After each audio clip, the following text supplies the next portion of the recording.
Hello friends, good morning to all of you and welcome to the channel Physics Crackers। और आपके प्यारे से मिलने से छोटे मोटे सोनू सर फिर से क्लास 12 के लिए इलेक्ट्रोस्टैटिक का जो हम लोग ऑब्जेक्टिव सीरीज स्टार्ट किए हैं उस ऑब्जेक्टिव सीरीज के साथ हम आप लोगों के सामने हाजिर हैं और आगे का क्वेश्चंस देखेंगे बड़े ही बेस्ट अंदाज में। क्वेश्चन नंबर 25 तक हम लोगों ने कल देखा था। आज क्वेश्चन नंबर 26 से बात करेंगे, आगे की ओर बढ़ते चलेंगे। क्वेश्चन नंबर 26 से देखते हैं। क्वेश्चन नंबर 26 से लिखेंगे। चैप्टर आपके पास था electric charge and field, electric charge and electric field, इसी पर चर्चा चल रहा था। मैं पहले भी कह चुका हूं, हिंदी वाले विद्यार्थियों को ज्यादा घबराना नहीं है। बोलचाल की भाषा तो हिंदी ही है, हम इतना समझते हैं कि समझ जा रहे हैं क्वेश्चंस को। रहा बात क्वेश्चंस को हिंदी में लिखने की, तो वो टेलीग्राम पर आप लोग को दिया जाएगा। आप physics the education physics Telegram channel है, उसे आप सब्सक्राइब कर लीजिए या फिर उसका आप जाकर के मेंबर बन जाइए। आपको फ्री ऑफ कॉस्ट वहां से पीडीएफ मिल जाएगा ऑब्जेक्टिव क्वेश्चंस का हिंदी में स्पीच, ठीक है। यहाँ से आप लोग को अंग्रेजी में क्वेश्चंस मिल रहा है, सॉल्यूशन आपको मिल रहा है बारीकी से, और साथ ही साथ हम लोग इसके आंसर्स को एक्सप्लेनेशन भी देने का प्रयास कर रहे हैं। चलिए तो आइए हम लोग देखते हैं क्वेश्चन नंबर 26 क्या कह रहा है। देखिए, which of the following is a vector, is a vector. अब देखो, मैं फिर से आपको थोड़ी सी बात करना चाहूंगा। जो विद्यार्थी वेक्टर चैप्टर नहीं पढ़े हैं या क्लास 11th में उनका एक केस वेक्टर छूट गया है, वो फिजिक्स क्रैकर चैनल पर जाएंगे और वेक्टर चैप्टर आप टाइप करेंगे, वेक्टर 01, वेक्टर 02, वेक्टर 03, वेक्टर 04, इस तरह से टाइप करेंगे तो आपको वेक्टर का पूरा वीडियो मिल जाएगा। आप वहां से वेक्टर पढ़ लीजिए, आपको काफी आसानी से समझ में आएगा। जो भी वेक्टर से रिलेटेड टर्म होगा वो आपको इजीली मिल जाएगा। 4 ऑप्शंस आपके पास है। पहला नंबर आपको कह रहा है चार्ज, दूसरा नंबर आपको कह रहा है बी नंबर में कैपेसिटी, तीसरा सी नंबर में आपको कह रहा है इलेक्ट्रिक फील्ड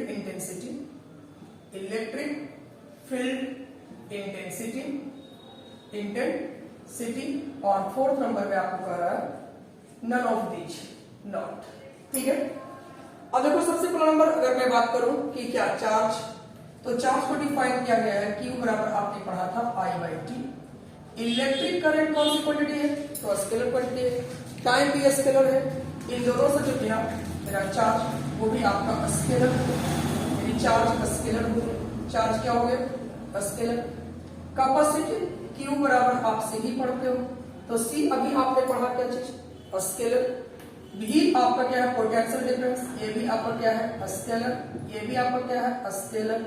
और इन दोनों के रेशियो से बना है आपका C, यानी C बराबर आप बोल सकते हो QIV। दैट मींस ये भी आपका क्या हो गया, स्केलर हो गया, ठीक है। अब रहता है electric field intensity. Electric field intensity क्या है, E बराबर आपने पढ़ा F vector by Q not. F कौन सी क्वांटिटी है, वेक्टर क्वांटिटी, तो इलेक्ट्रिक फील्ड इंटेंसिटी आपकी कौन सी क्वांटिटी हो जाएगी, वेक्टर क्वांटिटी, ये वेक्टर होगी। आपसे पूछा क्या गया है एक्सप्लेनेशन, देखो क्वेश्चंस आपको है which of the following is a vector, vector कौन हो गया, ऑप्शंस आपका सी चला जाएगा। ऑप्शंस कौन चला जाएगा, सी चला जाएगा, इलेक्ट्रिक फील्ड इंटेंसिटी। देन है नेक्स्ट क्वेश्चन देखेंगे, क्वेश्चन नंबर 27। देखते चलेंगे, बहुत ही आसान क्वेश्चन है। व्हेन अ सॉफ्ट बबल, साबुन का बुलबुला, when a soft bubble is charged, bubble is charged। देखिए क्वेश्चन पूछा भी है, लेकिन बहुत पहले पूछा है। Its radius.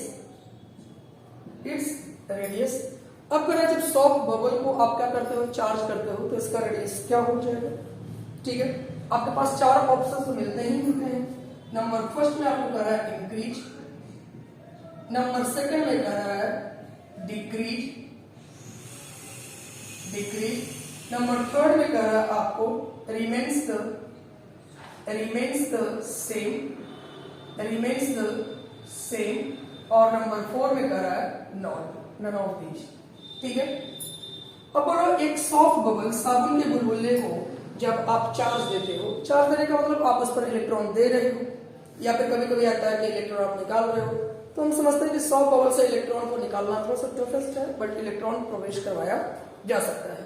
और जब आप इलेक्ट्रॉन देते हो या उसे चार्ज करते हो तो उसका ऑर्बिट बढ़ जाता है, ऑर्बिट का आकार शेप उसका बढ़ जाएगा। शेप कब बढ़ेगा? जब उसका रेडियस क्या कर जाएगा? इंक्रीज कर जाएगा। तो आपके पास आंसर क्या हो जाएगा? इंक्रीज। क्वेश्चन नंबर 28 पर मैं बात करूं तो क्वेश्चन नंबर 28 की बात करते हो, the SI unit of electric dipole.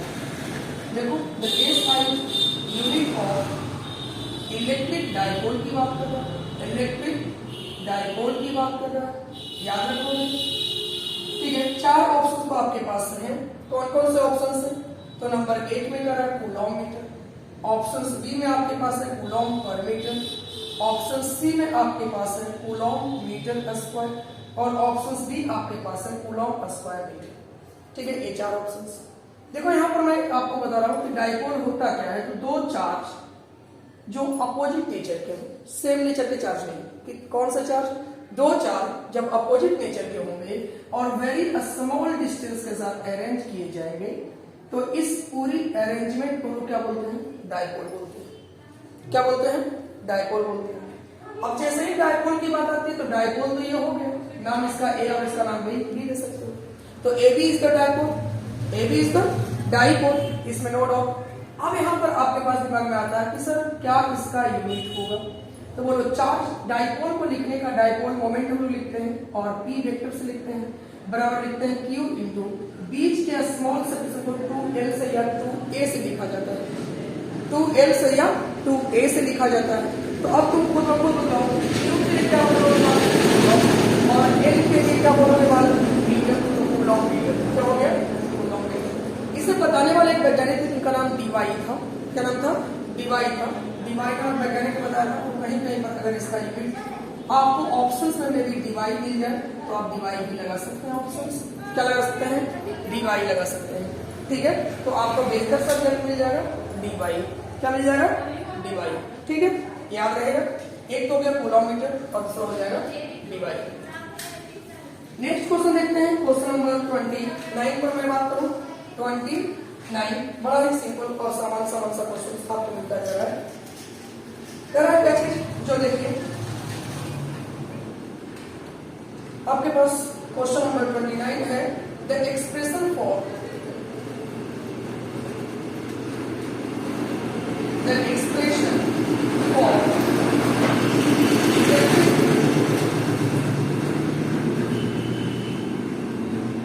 Electric field intensity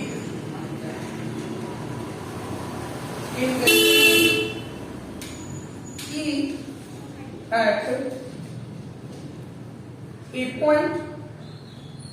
at a point on axis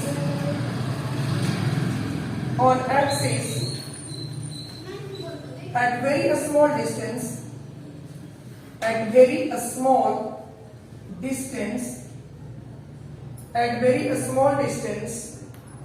x from the center of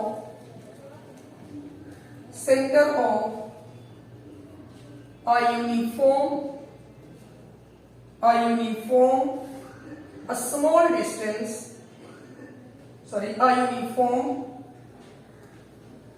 uniformly लिख रहा है charged ring of radius capital R and Q each। बारीकी से ध्यान दोगे, क्वेश्चन थोड़ा सा लंबा जरूर है लेकिन हल्का है, इजी है। क्या कह रहा है? The expression for electric field intensity. Electric field intensity का एक्सप्रेशन क्या होगा?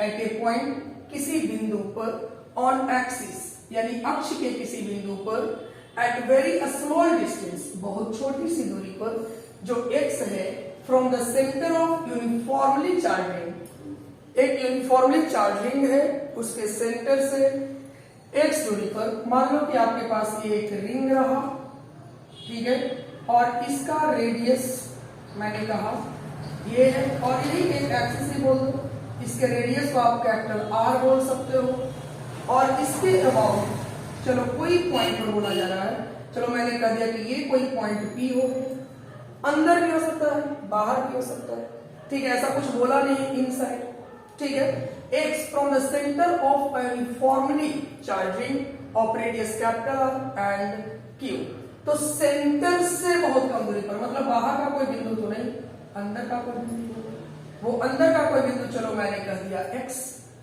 ठीक है, सेंटर से वेरी स्मॉल डिस्टेंस पर बोला जा रहा है, केंद्र से बहुत स्मॉल दूरी पर। अब बोलो ये कंडीशन जब तुम लोग देख रहे हो तो ये कंडीशन तुम देख चुका है कि आपके पास दो चार्ज होते हैं, एक चार्ज आपका मान लो माइनस क्यू और दूसरा चार्ज आपके पास होता है प्लस क्यू, और दोनों के बीच का जो डिस्टेंस है वो डिस्टेंस कितना है बालक, तो यहाँ से जो आपका हो गया 2L, यही बहुत वेरी स्मॉल डिस्टेंस, ये कोई पॉइंट P हो गया, ठीक है। तो इस पॉइंट पर हम लोगों को निकालना होता था इलेक्ट्रिक फील्ड इंटेंसिटी, तो इलेक्ट्रिक फील्ड इंटेंसिटी आप लोग निकालते थे, ठीक है, और क्या निकालते थे, उन सारी बिंदुओं पर भी हम लोग को चर्चा देखना है। तो बोलो हम लोग क्या निकाल कर लाते थे, चलिए उसी के अकॉर्डिंग आपको चार ऑप्शंस में दिया गया है। पहला नंबर ऑप्शन जो है E बराबर Q बटा 4π/0 x बाई r का स्क्वायर प्लस x का स्क्वायर का पावर 3/2। ऑप्शंस भी आपने लिखा था, सॉरी दिया है QX, बाई में आपको है 4π/0 और r का Q। ऑप्शन सी आपके पास है E बराबर Q बाई 4π/0 x का स्क्वायर, और ऑप्शन डी है नन ऑफ दीज। अब देखो वहां भी आप लोगों ने लाया था निकाल कर, क्या निकाल कर लाया था, तो QX के टर्म में लाया था, मेन फॉर्मूला तुम्हारा यही था, ठीक है, मेन फॉर्मूला तो एक्चुअल में यही था, लेकिन अब हमारे पास समस्या क्या है, करा कि नहीं, आपको करा कि x वेरी स्मॉल डिस्टेंस है, वेरी वेरी क्लोज, तो बतलाओ तुम खुद सोचो, x जब काफी छोटा है किससे, r से, तो x का स्क्वायर और भी ज्यादा क्या हो जाएगा, छोटा हो जाएगा, किससे, r के स्क्वायर से, वेरी वेरी वेरी स्मॉल, ये बहुत ज्यादा छोटा हो जाएगा, और जब बहुत ज्यादा छोटा हो जाएगा इसीलिए हम लोग कह सकते हैं कि x का स्क्वायर का टर्म जो हो जाएगा वह निगलेक्टेड हो जाएगा, और जैसे ही निगलेक्टेड हो गया तो आपके पास अब ऑप्शन क्या मिल गया, QX देखो 4π/0 देखो, r का स्क्वायर, यहाँ देखो r का स्क्वायर, x के स्क्वायर को मैंने निगलेक्ट मान लिया, ठीक है, अब बचा कितना, r के स्क्वायर का पावर 3/2, अगर इसको काटोगे तो r का पावर q बच जाएगा, यानी आपके पास ऑप्शन क्या हो जाएगा, बी हो जाएगा, क्या हो जाएगा, ऑप्शन बी हो जाएगा। फुल एक्सप्लेनेशन के साथ आपको क्वेश्चंस का मैं आंसर दे रहा हूं ताकि आपको कभी भी कोई समस्या ना हो, ठीक है। तो यहां तक तो क्लियर है, यहां तक क्लियर है, ठीक है बालक, इसको मिटाया जाए। क्वेश्चन नंबर आपका ये था 29, क्वेश्चन नंबर 30 पर बात करते हैं। कुछ न्यूमेरिकल स्टाइल के क्वेश्चंस ही आ रहे हैं आपको, थ्योरेटिकल, लेकिन सारा क्वेश्चन थ्योरेटिकल है, थ्योरी बेस्ड क्वेश्चंस है, बोर्ड आपसे ऐसा ही क्वेश्चंस पूछता है, ठीक है, और ये क्वेश्चंस आपको आगे के कॉम्पिटिटिव एग्जाम के लिए बहुत ज्यादा फायदेमंद होता है।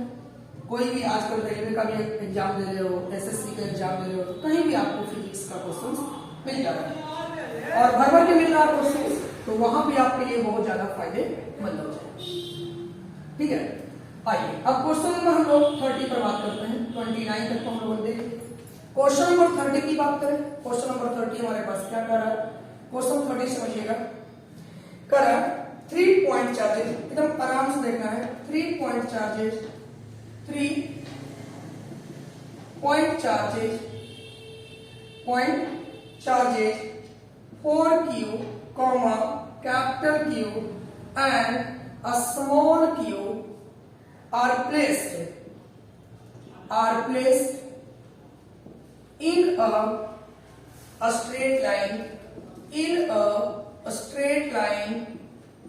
straight line, at x equals to 0, x equals to 1/2 meter and x equals to 1 meter respectively,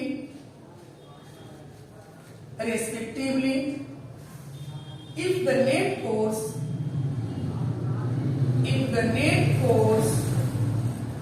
on Q, a small q होता है मतलब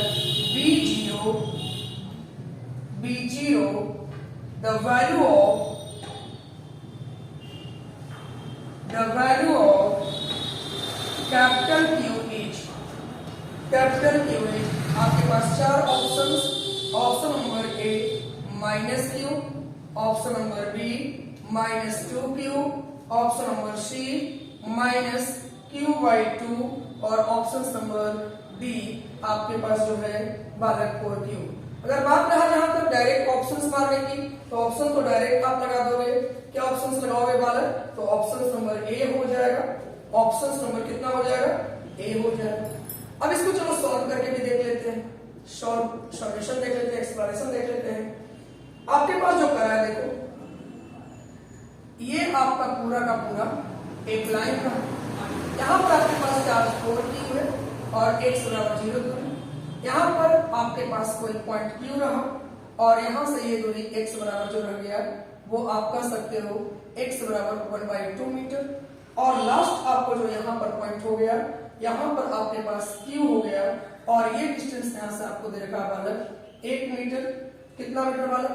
1 मीटर।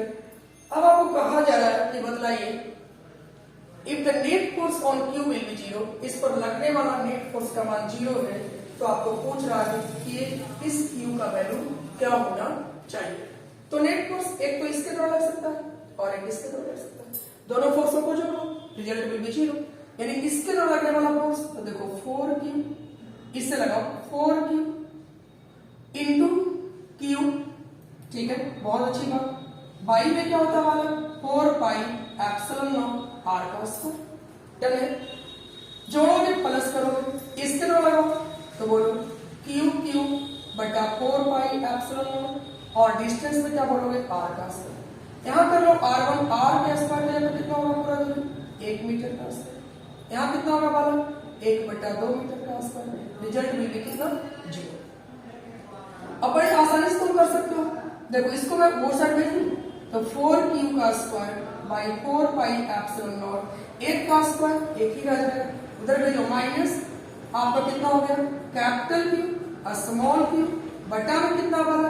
4πε0, 1/2 का स्क्वायर यानी 1 कितना हो गया? 4। डन है। अब बोलो जो जो कट रहा है, इस q से इस q को काट दो। डन। इस q से किसको? इस q को काट दो। 4πε0 से 4πε0 को काट दो। ये 4 कहां चला जाएगा? ऊपर, यानी 4q बराबर -q इंटू 4। यही रिजल्ट मिल रहा है। यहां से आप 4 से 4 को जोड़ा दो, यानी आप q बराबर कर सकते हो q बराबर क्या कर सकते हो? यानी आप कह सकते हो q मस्ट बी -q होना चाहिए। जो कैपिटल Q का वैल्यू है वो क्या हो जाएगा? बोलो -q। मस्ट बी कितना? -q। डन है।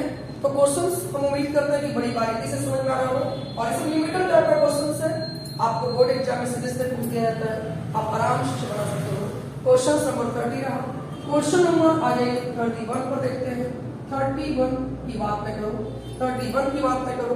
क्वेश्चन नंबर 31 क्या कर रहा है? The value of couple moment, the value of couple moment acting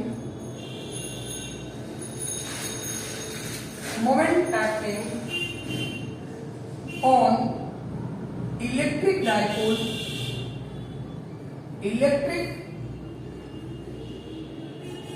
dipole in uniform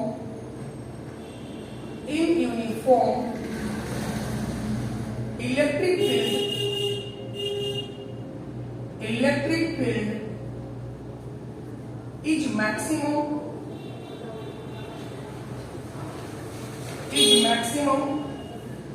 when the angle between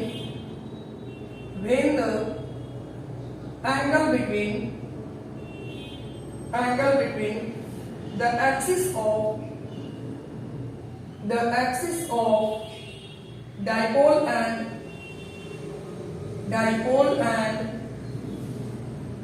the direction of the electric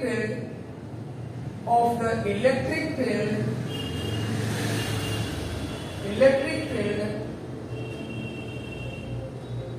each। चार options आपके पास है जो दिया है। नंबर ए में देखोगे बालक आपके पास रिजल्ट 0 है। ऑप्शन बी में आपको दिया है, ऑप्शन बी में आपको बोल रहा है 90 डिग्री है। ऑप्शन सी में आपके पास है 180 डिग्री है और ऑप्शन डी में आपके पास है 45 डिग्री है। ठीक है, कितना डिग्री है? अगर मुझे कहा जाए तो मैं तो डायरेक्ट इसे क्लिक करूंगा। अब हो गए सर क्यों? तो आओ इसको एक्सप्लेनेशन समझे बड़े ही आराम से बारीकी से। क्या कह रहा है? The value of couple momentum. Couple momentum का मतलब इलेक्ट्रिक डायपोल मोमेंटम से बात कर रहा है। ठीक है, अब बोलो इलेक्ट्रिक डायपोल मोमेंटम की बात कर रहा है। एक्टिंग और इलेक्ट्रिक फील्ड। इलेक्ट्रिक डायपोल जो इलेक्ट्रिक डायपोल पर लग रहा है is uniform electric field. Uniform electric field, uniform कौन फील्ड है? Electric field. ठीक है, is maximum when the angle between the axis of dipole. कब मैक्सिमम होता है, कब अधिकतम होता है? ठीक है, of dipole and the direction of the electric field. और direction of the electric field में अगर बात किया जाए कब मैक्सिमम अगर होगा तो ये वैल्यू आपसे पूछा जा रहा है। अब बोलो अगर आपने क्लास 12 में थोड़ा सा पढ़ा है टॉर्क बराबर टाउ बराबर आपने पढ़ा है PE, P vector cross E vector, that means मैं बोल सकता हूं PE cot theta sin theta. Result इतना ही याद रखना है। अगर इतना याद रखते हो तो बड़ी आसानी से बना सकते हो। बोलो ठीक है। अब आपके पास साइन थीटा का वैल्यू मैक्सिमम कब होता है? तो आप बोलोगे सर थीटा का मान 90 डिग्री होता है। अब बोलो जब थीटा का मान 90 डिग्री होगा मैक्सिमम होगा तो टाउ का मान मैक्सिमम होगा। That is the couple moment. ठीक है, कपल मोमेंट क्लियर, कोई दिक्कत? चलिए नेक्स्ट क्वेश्चन आपके पास आ रहा है क्वेश्चन नंबर 32। क्वेश्चन नंबर 32 और क्वेश्चन नंबर 32 है N electric dipole is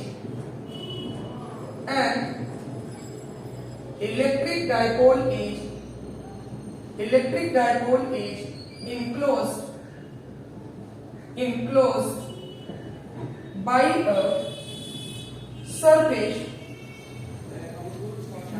surface the total electric flux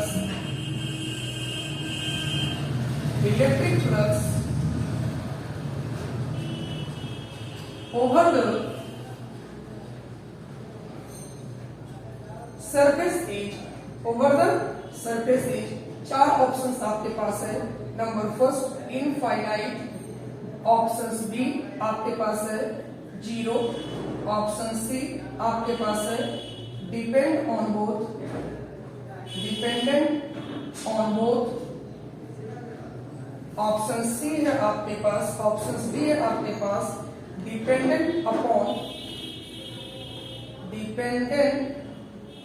upon the position of the dipole। बहुत बारीकी से करो, कुछ खास नहीं, सिंपल ये सब क्वेश्चन है। क्या करा? An electric dipole is enclosed bye a surface. एक इलेक्ट्रिक डायपोल को इनक्लोज कर दिया गया। चलो एक इलेक्ट्रिक डायपोल रहा, दिस इज द माइनस की, दिस इज द प्लस की, ये इलेक्ट्रिक डायपोल, इसको इनक्लोज कर दिया गया एक सरफेस के ऊपर। Total electric flux over the surface. अब बोलो ये पूरा का पूरा जो सरफेस है यहां से क्या निकल रहा है? इलेक्ट्रिक फ्लक्स निकल रहा है। इलेक्ट्रिक फ्लक्स आपको जानकारी होगा इलेक्ट्रिक फ्लक्स क्या होता है।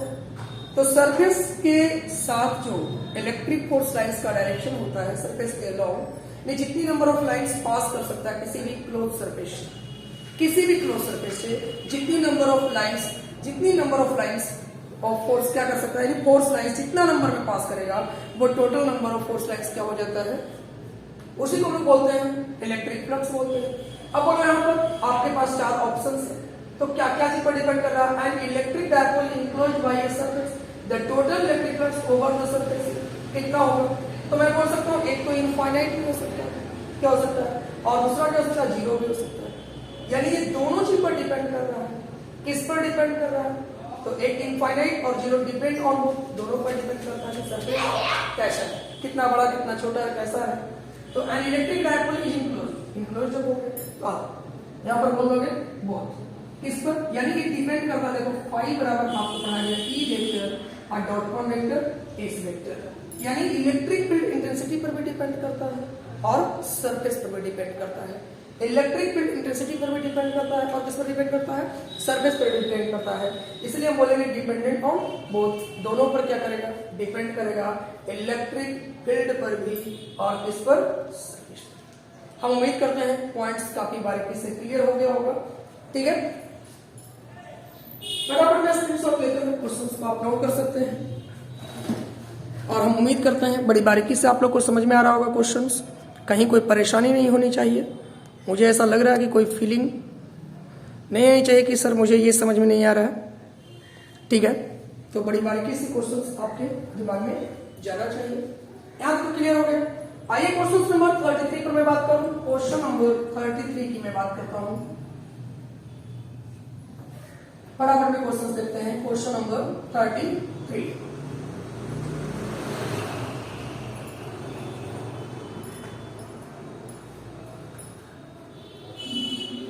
अभी से आप जुड़ जाइए तैयारी के लिए, बेहतर तैयारी के लिए, बोर्ड एग्जाम के बेहतर प्रिपरेशन के लिए आप अपने आप को तैयार कीजिए, बारीकी से जुड़िए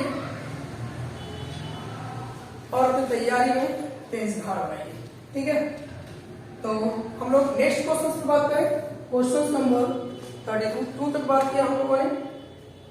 आइए 33 नंबर पर बात करते हैं। क्वेश्चन नंबर 33 की बात करें। क्वेश्चन नंबर 33 क्या कह रहा है, a negative charge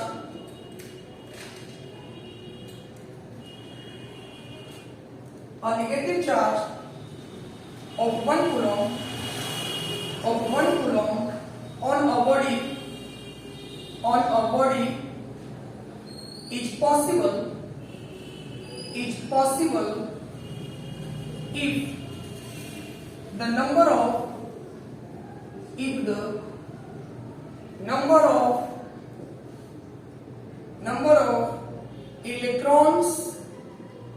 electrons given to its edge। अब देखो ये तो डायरेक्टली तुम बना सकते हो। आपसे वही पूछ रहा है भाई कि एक नेगेटिव चार्ज यानी किसी भी ऑब्जेक्ट पर 1 कूलम का नेगेटिव चार्ज कब बनेगा, ये कब संभव होगा, जब उस पर इलेक्ट्रॉनों की संख्या होगी। जब उस पर इलेक्ट्रॉनों की संख्या होगी, पीछे देखो एक्सप्रेशन मैंने दिया था आपको, डायरेक्ट यहां से मिल जाएगा 6.25 × 10⁻19 दे रखा है। ऑप्शन बी में दे रखा है 6.25 × 10⁻19 दे रखा है। ऑप्शन सी में दे रखा है 6.25 × 10⁻18 दे रखा है और ऑप्शन डी नंबर में आपको दे रखा है 6.25 × 10⁻10 दे रखा है। अब आपको कुछ सोचना तो इसमें है नहीं, डायरेक्ट आप आ सकते हैं। पीछे एक्सप्लेनेशन देखो, क्वेश्चन नंबर शायद सेकंड या थर्ड हमने यहीं से शुरुआत किया था। क्वेश्चन सेकंड या थर्ड शायद था, सॉरी क्वेश्चन फर्स्ट ही था। क्वेश्चन नंबर कितना था, फर्स्ट ही था ये क्वेश्चन। क्वेश्चन नंबर कितना हो गया, 34 पे आ जाइए। क्या कर रहा है, जो देखो, an electric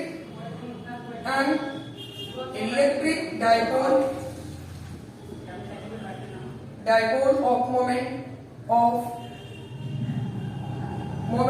p vector is inclined at an angle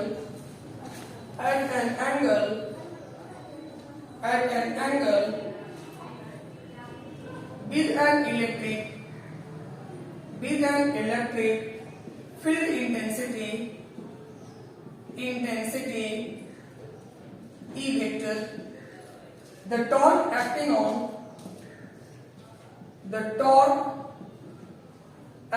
on it will be options A में आपको है P vector cross E vector, options B में है P vector dot E vector, option C में है PE और ऑप्शन डी में है PYE। अभी मैंने क्वेश्चंस करवाया था, शायद आपको क्वेश्चन नंबर कितना था, अभी मैंने करवाया है आपको 31 नंबर 31 नंबर क्वेश्चंस आपको मैंने करवाया था कि कपल मोमेंट को ही आप बोल सकते हो डायपोल मोमेंट, और किसमें रखा गया है, इलेक्ट्रिक फील्ड डेंसिटी में। तो टॉर्क ही आपको कहलाता है कपल मोमेंट, याद रखिएगा। कपल मोमेंट, टॉर्क का एक नया नाम, या इसे बोलते हैं फोर्स मोमेंट। क्या बोलते हैं? Force moment. ये सब नाम को याद रखना है, एक ही नाम को कई तरीके से पूछ सकता है। और टाउ बराबर अभी मैंने बताया अकॉर्डिंग टू क्लास 12 आपको क्या हो जाएगा? P vector cross one vector E vector. Class 11 में आपने पढ़ा था टाउ बराबर R vector cross one vector एक वेक्टर। ठीक है, तो यहाँ पर आपको है tau vector cross E vector, result is the first. ठीक है, आप क्वेश्चन नंबर 35 देख लो। 35 नंबर में क्या कर रहा है?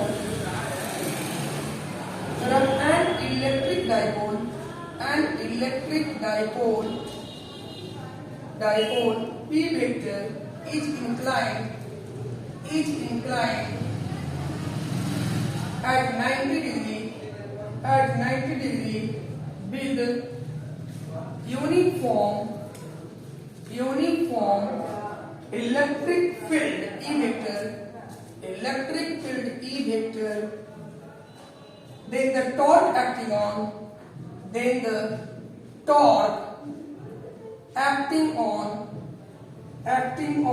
it। ये सब तो हलवा क्वेश्चन लग रहा है। will be of magnitude। अब बोलो ये सब तो एकदम हलवा लग रहा है तुमको, खुद ब खुद बोलो टाउ बराबर अभी पढ़ा P vector cross E vector. हमें तो लगता है कि ऑप्शन देने की जरूरत पड़ेगी, आप डायरेक्टली मारोगे, यानी P E cot theta sine theta. अब बोलो P E sine theta sine 90 degree बोला गया है, यानी पी ई साइन 90 और साइन 90 का वैल्यू बोलो कितना होता है 1, that is result will be कौन सा वाला? अब चेक कर लेते हैं ऑप्शंस आपको क्या क्या दिया है। ऑप्शंस में आपके पास पहला नंबर है पी ई लो, पहला ही मिल गया। ऑप्शन बी नंबर में आपका आ रहा है 0। ऑप्शन सी नंबर में आपको दे रहा है 1/2 पीई और ऑप्शन डी नंबर में दे रखा है कितना वाला 2 P.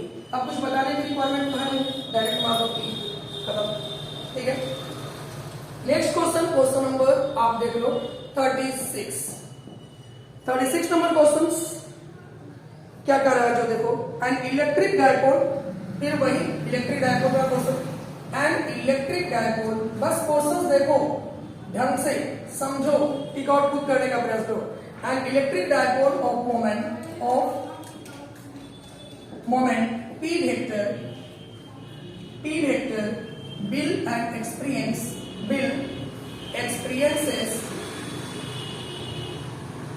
experiences a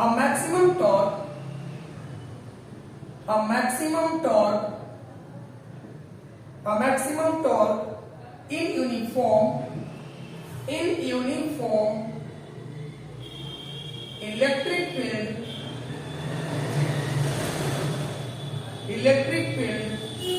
E vector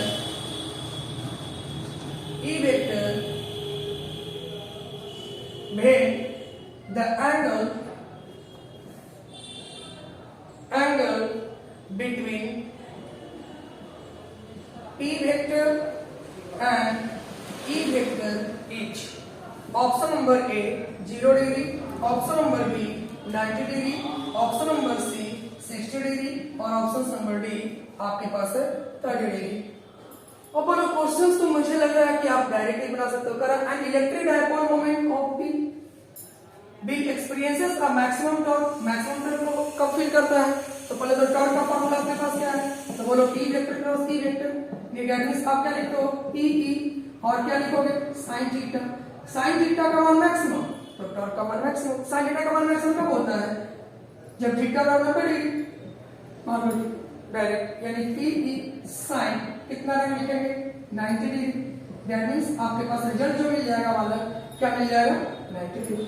maximum आने के लिए थीटा का मान 90 होना चाहिए, थीटा का मान कितना होना चाहिए 90 होना चाहिए, खत्म। क्वेश्चन नंबर 37 पे बात करो। 37 नंबर पे बात करो। क्वेश्चन नंबर 37 पे correct, at what angle do two electric field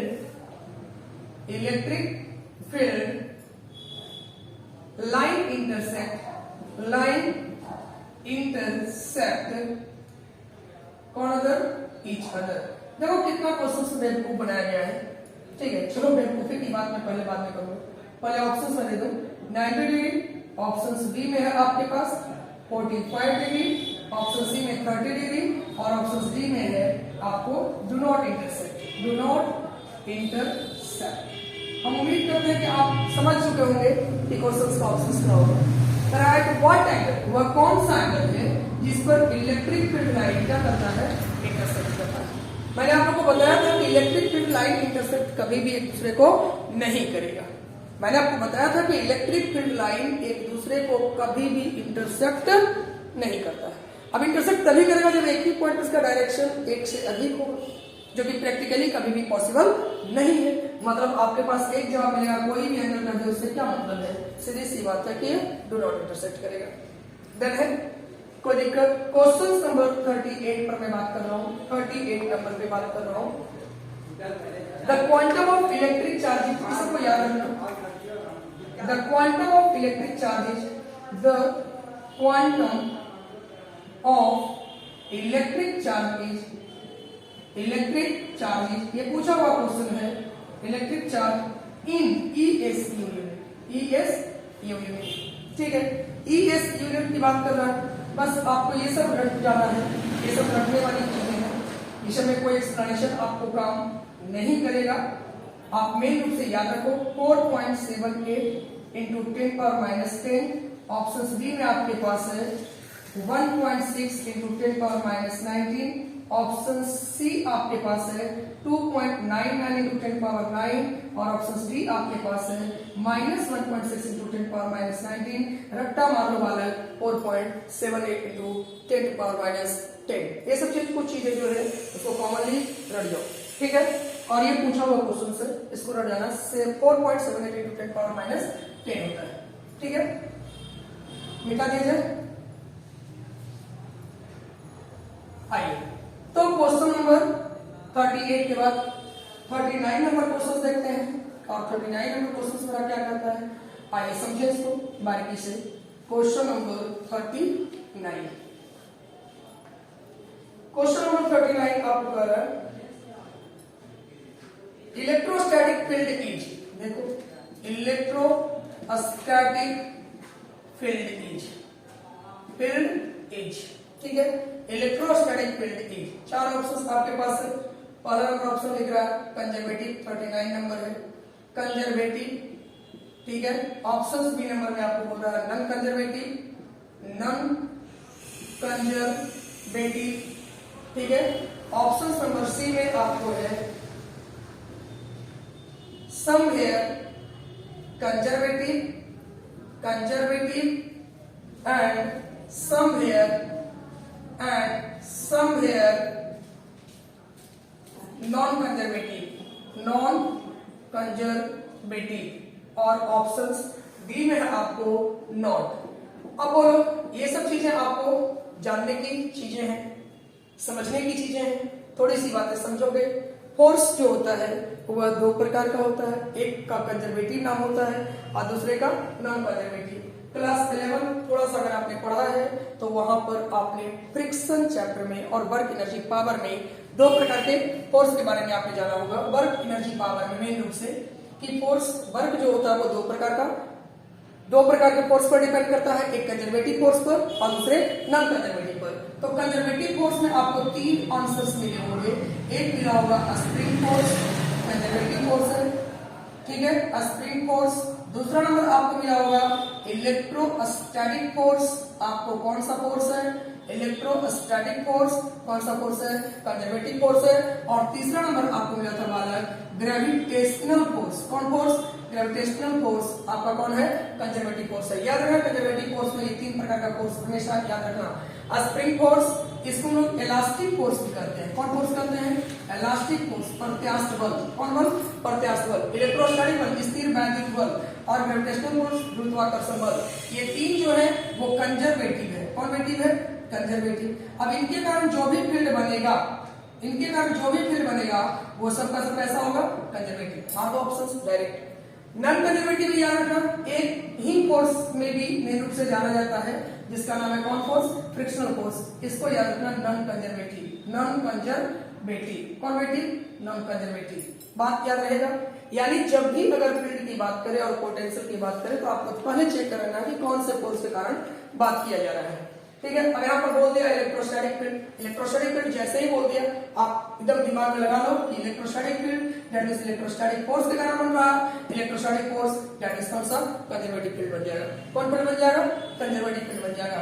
question number 40 पर बात करते हैं और क्वेश्चन नंबर 40 आपके पास है, बहुत ही सिंपल और सामान्य समय में, the specific charge of electron is, जो 2018 में पूछा है आपको Bihar board, the specific charge of electron is, charge of electron is, बस कुछ नहीं करना है आपको, एक ढंग से मान लो इसको भी रट ही जाना है, एक ढंग से इसको भी क्या करना है, रट जाना है। आपके पास कौन बना रहा है, चार ऑप्शन से 1.8 into 10 to the power 1.8 into 10 power 11 coulomb पर केजी है, ठीक है। ऑप्शन नंबर बी आपके पास है 1.8 इंटू 10 पावर -19 कूलॉम पर केजी है, और नंबर सी आपके पास आ रहा है 1.9 इंटू 10 पावर -19 कूलॉम पर केजी है, और ऑप्शन नंबर डी आपके पास है नन, यानी नॉट, नन ऑफ दीज। अब देखो जब भी ऐसा क्वेश्चन से स्पेसिफिक चार्ज की बात करता है, किसकी बात करता है, स्पेसिफिक चार्ज की बात कर रहा है, तो स्पेसिफिक चार्ज डेंसिटी की जब बात करें तो याद रखना स्पेसिफिक चार्ज और कौन सा, डेंसिटी, ये आपको तो रट जाना है, बट इसका फॉर्मूला भी मैं बोल रहा हूं, क्या होगा, चार्ज ऑन इलेक्ट्रॉन बाई क्या बोलोगे, मास ऑफ चार्ज पार्टिकल। जिस चार्ज के बारे में बात कर रहा है, चार्ज ऑफ पार्टिकल, जो चार्ज पर बात कर रहा है, चार्ज ऑफ पार्टिकल, और by mass of given particle, जो आपको पार्टिकल दिया जा रहा है, ठीक है, बस ये याद रखना। अब बोलो यहाँ पर बात किया जा रहा है इलेक्ट्रॉन का, तो इलेक्ट्रॉन का कितना होता है बालक चार्ज, 1.6 इंटू 10 पावर -19 कूलॉम, और मास कितना होता है बालक 9.10 इंटू 10 पावर -31 केजी। अब पूरे को कैलकुलेशन करवाने तो निकल कर आ जाएगा 1.8 इंटू 10 पावर 11, क्या आ जाएगा, कूलॉम पर केजी, कूलॉम पर केजी। ये एकदम रट दीजिए, क्या कर जाओ, रट दीजिए। तो ये आपको 40 क्वेश्चंस 26 से लेकर के आज आप लोगों को 40 नंबर तक क्वेश्चंस करवाया गया। कल और भी हम इसी पर अभी लेकर आ रहे हैं, इलेक्ट्रिक फील्ड पर ही कुछ क्वेश्चंस इंपॉर्टेंट और 4 से रिलेटेड क्वेश्चंस, ठीक है। उसके बाद हम चलेंगे दूसरा नंबर चैप्टर पर, गॉस के थ्योरम से रिलेटेड होगा, पोटेंशियल से रिलेटेड होगा, कैपेसिटर से रिलेटेड क्वेश्चंस होगा। तो अभी हम लोग इस सीरीज में आज 40 तक देखें, फिर अगले क्लास में मिलते हैं, तब तक ले लेते हैं आप लोगों से छोटा सा break. Good bye, best of.